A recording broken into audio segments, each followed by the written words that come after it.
Hello students, आज के इस वीडियो में हम देखेंगे एक्सरसाइज 13.1 के क्वेश्चन नंबर 4 का सोल्यूशन। फर्स्ट सेकंड थर्ड के सोल्यूशन आपको ऑलरेडी प्रोवाइड करा दिए हैं, नहीं देखा तो लिंक आपको डिस्क्रिप्शन में मिल जाएगी, उन वीडियोस को भी आप देख सकते हैं। क्वेश्चन नंबर 4 में आपको समझना होगा, थोड़ा सा कंसंट्रेट होना होगा क्योंकि बहुत ही इंटरेस्टिंग क्वेश्चन है। इसमें दिया गया है a cubical block of side 7 centimetre is surmounted by a hemisphere. एक क्यूबिकल ब्लॉक है, ठीक है। क्यूबिकल ब्लॉक कैसा होता है, तो आपने मैजिक क्यूब देखा होगा जो आप लोग खेलते हो, ठीक है। वैसे तो समझाने के लिए मैं एक डस्टर ले रहा हूँ। यहाँ पर ये आपका क्यूबाइडल शेप में है, लेकिन एक तरह से मान सकते हो कि ये आपका क्यूब है और ये क्यूबिकल ब्लॉक है। इसको सरमाउंट किया गया, मतलब इसके ऊपर एक रखा गया है हेमिस्फीयर, ठीक है। इन्होंने कहा हेमिस्फीयर रखा गया है और what is the greatest diameter of the hemisphere. Diameter कितना होगा, ग्रेटेस्ट डायमीटर कितना होगा, मैक्सिमम कितना डायमीटर होगा हेमिस्फीयर का, ठीक है। Find the surface area of the solid, ठीक है। आपको जो उसके बाद रिजल्टिंग सॉलिड मिलेगा उसका सरफेस एरिया निकालना है। तो सबसे पहले आपको इसका डायग्राम समझना होगा, उसके बाद आपको कैसे कैसे इसको स्टेप बाय स्टेप करना है उसको समझने के लिए थोड़ा सा नोटबुक और अपना पेन लेके बैठ जाइए और जैसे जैसे बता रहा हूँ उसको समझते जाइएगा, ठीक है, और लिखते जाइएगा। देखिए सबसे पहले मैं एक क्यूबिकल ब्लॉक बना दे रहा हूँ। ये आपका क्यूबिकल ब्लॉक होता है। क्यूब ऐसा शेप होता है जिसकी सभी साइड्स आपस में क्या होती हैं, इक्वल होती हैं। ये आपका क्यूबिकल ब्लॉक हो गया और इसके ऊपर ये टॉप सरफेस दिख रहा है, इस टॉप सरफेस पर एक हेमिस्फीयर रखा हुआ है, हेमिस्फीयर पार्टिकल रखा गया है ऐसे, ठीक। अब आपसे पूछ रहा है कि इस हेमिस्फीयर का मैक्सिमम डायमीटर कितना होगा। देखिए इस शेप को मैं थोड़ा सा आगे हट के बना दे रहा हूँ, थोड़ा सा समझिएगा इसको। इसी शेप को मैं मान लीजिए जो टॉप सरफेस है, ये टॉप वाला जो फेस है इसको मैं ऊपर बना दे रहा हूँ क्योंकि इसका जो टॉप फेस होगा वो स्क्वायर के शेप में होगा, ठीक है। उसके बाद आपका जो हेमिस्फीयर रखा जाएगा वो इसके ऊपर ऐसे रखा जाएगा।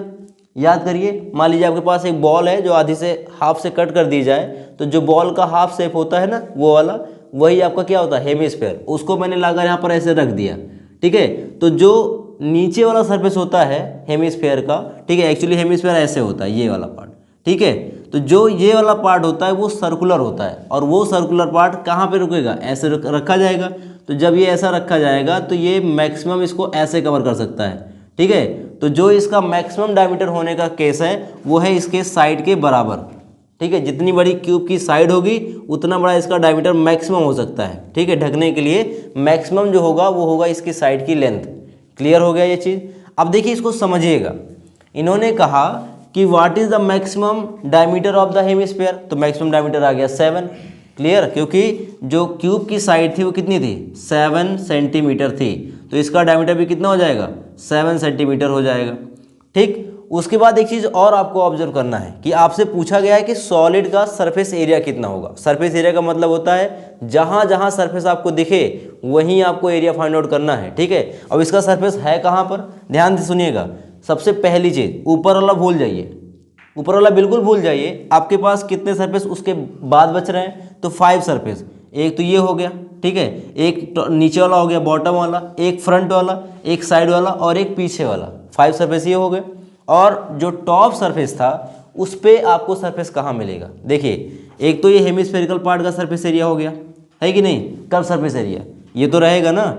लेकिन जहाँ पर ये रखा गया है जिस फेस पर, उसके कॉर्नर पर भी आपको सरफेस मिलेगा, तो आपको इसका एरिया भी निकालना पड़ेगा, ठीक है। तो टोटल आपको एरिया जो फाइंड आउट करना है कैसे निकालना है ये समझ लो, क्लियर समझ लो। यहाँ पर देखो क्यूब है, ठीक है। क्यूब का टोटल सरफेस एरिया जब निकालते हैं तो हम 6 फेसेस, जो 6 सरफेस आपको दिख रहे हैं, 1 2 3 4 5 और पीछे वाला जो 6 होता है, कुल 6 फेसेस हैं, उनका सरफेस एरिया निकालते हैं टोटल सरफेस एरिया में। लेकिन यहाँ पर सिर्फ 5 सरफेस हैं, क्लियरली जो 5 सरफेस हैं। और जो टॉप सरफेस था उसमें अब पूरा सरफेस नहीं बचा, उसमें जो सर्कुलर पार्ट है ये सरफेस तो क्या हो गया, इंटरनल पार्ट में चला गया। सरफेस हमें ये कॉर्नर पे केवल बचेगा, ठीक है। तो ये टॉप सरफेस मैं ऊपर बना दे रहा हूँ, समझिएगा इसको, ठीक है। ये आपका हो गया ऊपर टॉप सरफेस और जो आपका हेमिस्फीयर इसको ढक रहा है वो कुछ इस प्रकार से ढकेगा। तो जो हमारा सरफेस बचेगा टॉप के फेस में वो ऐसा मिलेगा, ठीक है। तो इसका मतलब है कि देखो यहाँ तो सरफेस मिलेगा नहीं क्योंकि ये तो इंटरनल पार्ट में आपका चला गया, ठीक है। अब देखिए इस पार्ट के निकालने के लिए क्या करेंगे, इस स्क्वायर के एरिया में से, ठीक है, इस स्क्वायर के एरिया में से क्या करेंगे, इस सर्कुलर पार्ट का एरिया माइनस कर देंगे तो आपको इस कॉर्नर का एरिया मिल जाएगा, ठीक है। तो ये हो गया कॉर्नर का एरिया।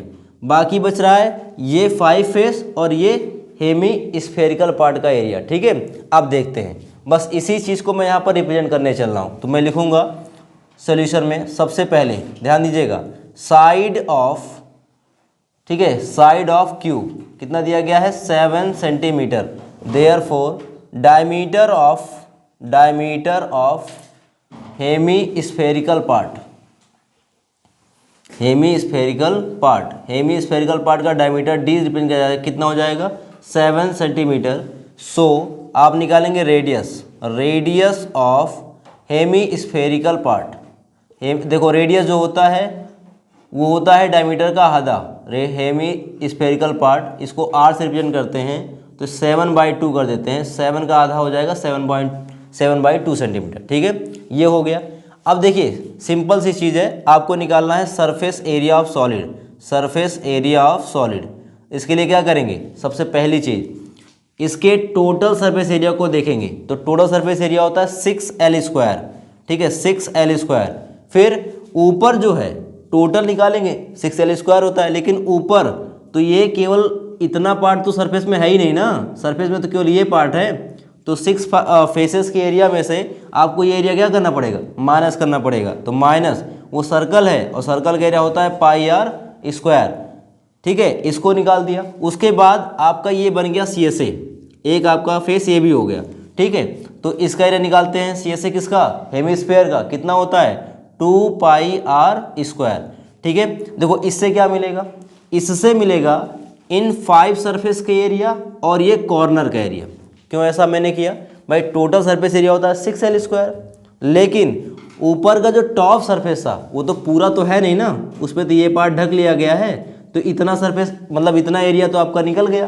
तो टोटल सरफेस एरिया में आपका ये पार्ट आपका नहीं इन्वॉल्व है, तो इतना एरिया क्या कर दिया मैंने, माइनस कर दिया। तो टोटल होता है 6L² और ये सर्कुलर पार्ट का एरिया πr²। और उसके बाद जो ऊपर ऐसे ढका जाएगा तो ऊपर एक सरफेस ये वाला तैयार हो गया। समझ में आ रहा है ना, फील करो इसको, जो ये आपका तैयार हो गया CSA, उसको मैंने यहाँ पे क्या कर दिया, प्लस कर दिया। क्लियर।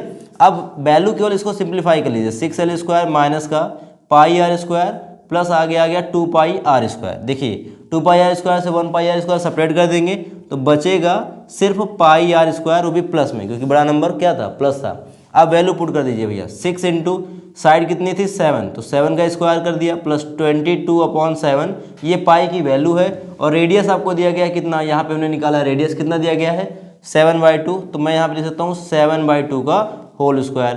तो 6 इंटू 7 का स्क्वायर कितना होता है 49 प्लस 22/7 और 7/2 का स्क्वायर का मतलब हो गया 7/2 इंटू 7/2।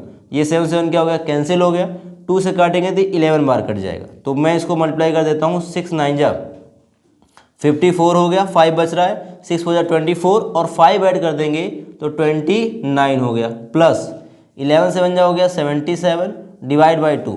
अगर आप चाहें तो इसको यहीं पे डिवाइड कर दीजिएगा, 2 3 जा 6, यहाँ पे बच रहा है 1, 17 बना रहा है और फिर 2 के टेबल में 8 बार में आएगा, इसमें 17 में 1 बचा, पॉइंट लगाएंगे 1 हो गया 10 और 2 5 जा 10, तो आपका मिल गया 294 प्लस 38.5। अब इन दोनों पार्ट को ऐड कर दीजिए, ऐड करने पे कितना आएगा, यहाँ पे देखिए साइड में मैं ऐड कर दे रहा हूँ 294 पॉइंट, इसमें पॉइंट के बाद 8 डिजिट है तो इसमें पॉइंट लगाकर एक जीरो बढ़ा देते हैं, फिर आपका आएगा 38.5। ठीक है, तो 5 जीरो को ऐड किया 5 आएगा, पॉइंट 8 4 12, 1 बच रहा है 9 3 12 होता है, 12 और 1 13, 1 बचा 332.5। कितना आंसर आ रहा है 332.5 सेंटीमीटर स्क्वायर। ये किसका एरिया आ गया, पूरे सॉलिड का एरिया आ गया। क्लियर, समझ में आ गया? तो समझ में आ गया तो वीडियो लाइक कर दीजिएगा, चैनल सब्सक्राइब ना किए हो सब्सक्राइब करके बेल आइकन प्रेस कर दीजिएगा, जिससे नए नए वीडियोस के नोटिफिकेशन आपको मिलते रहें। ठीक है।